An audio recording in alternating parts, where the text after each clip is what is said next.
Happy holidays, everybody, and welcome back to the channel. Today we're taking a look at a newly reprinted omnibus, the Jessica Jones Alias omnibus by Brian Michael Bendis, who's one of my favorite comic book writers. So without further ado, let's take a look at the book. Where my spine lovers at, because we gotta check out the spine of this book first of all. Alright, so it's pretty much just a nice and simple, neat and clean, basic spine. It's got Jessica's face, it's got its nice type font, all looking good. And then here's the front of the book. We'll talk about what that Max symbol means in a little bit, but I chose this cover because I really like the mix of sort of classic comic book look with the more modern watercolor comic book look that they have in this book. I think it's a really cool, mesh of the two styles. And here's the back of the book. Meet Jessica Jones. Then we've got this awesome watercolor splash image here, which is just beautiful. Real quick as we dive in here, this book collects Alias 1 through 28 and a what if book titled What If Jessica Jones Had Joined the Avengers. Alright, so before we even get into the actual content here, I should address that this is a Marvel Max series.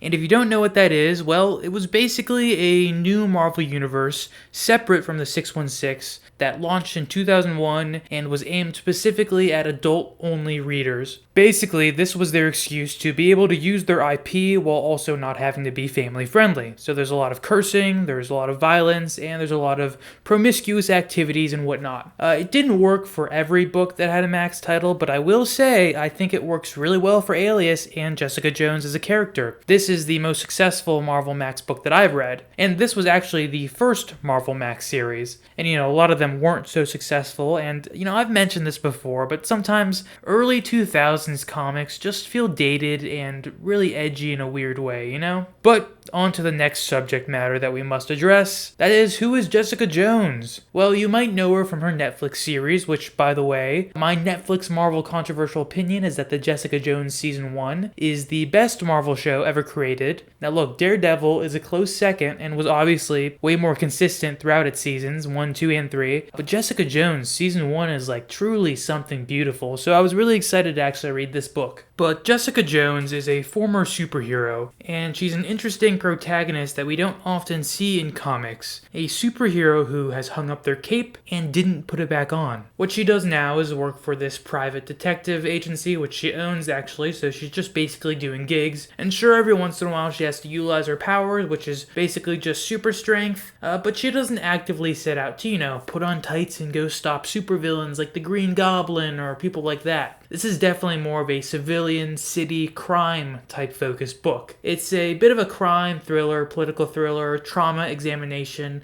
a kind of blend of all those genres. And it can be a little dark and it deals with heavy subjects, but as self-destructive as Jessica is, she's a pretty funny character overall because, she deflects a lot with her quick wit and she finds herself in some pretty insane situations that is a lot of fun for us as the readers to join her in on.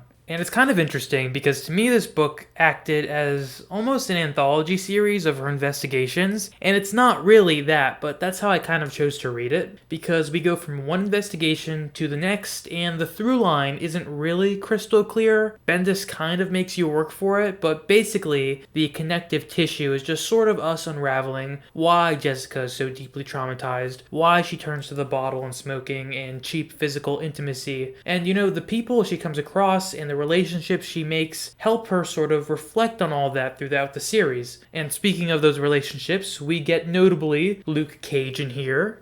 Daredevil is in here also, and he's got his own things going on.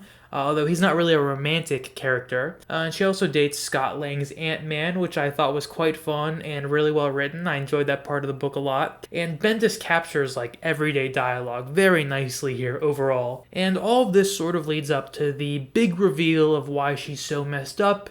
And no big spoiler here, but basically that's because of the interference of Kilgrave, the Purple Man, during her early superhero escapades. If you've seen the Netflix series, it's sort of similar to that, although I enjoyed how that series did it better, because it does feel a little rushed in here. And don't get me wrong, it's still a lot of fun, but it's a little meta. but it's still interesting. I don't know. I'm up in the air about it. Let me know what you think if you've read this. But still, I highly recommend picking this book up if you're someone who enjoys those kind of, grittier comic book stories, and especially those that still have some hope at the end of the tunnel like this one does. To illustrate that the world isn't just a place of doom and misery, but there's happiness and enlightenment to be found all over, and yada yada. You know what I'm saying. I really enjoyed that. Also worth mentioning, in case you have any preconceived notions or expectations of, what might be in a Jessica Jones or Marvel Max type story, there isn't a lot of action in here, guys. This is a really dialogue heavy,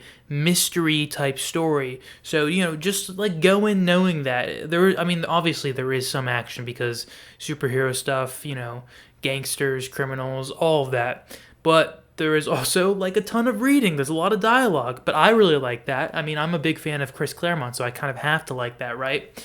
But I just feel like I had to tell you that. Also want to mention that the what if story they include in the back here, the what if Jessica Jones were to join the Avengers, I thought it was a lot of fun, and it was interestingly, it was let in by Brian Michael Bendis in the comic book, which is always, it's kind of campy and wild, but it's a what if story, so why not do something like that? And I love it. But it was a nice kind of, there's two paths Jessica Jones could have taken, and there was a point where her life changed drastically if she had done one thing or done the other thing, and it was fun to see what would happen if she had joined the Avengers, because, I'll tell you in the story, she turns down joining the Avengers, and then, takes on her private detective work. It's not a spoiler, it's just something that is part of the character's history before we meet her in this book. And then there's sketches and, interviews and whatnot in the back of the book, like there always is. Alright guys, thank you for watching. I hope you enjoyed this video. Let me know if you plan on picking this book up, if you're reading it right now, what's going on with that, and please have a great rest of your day.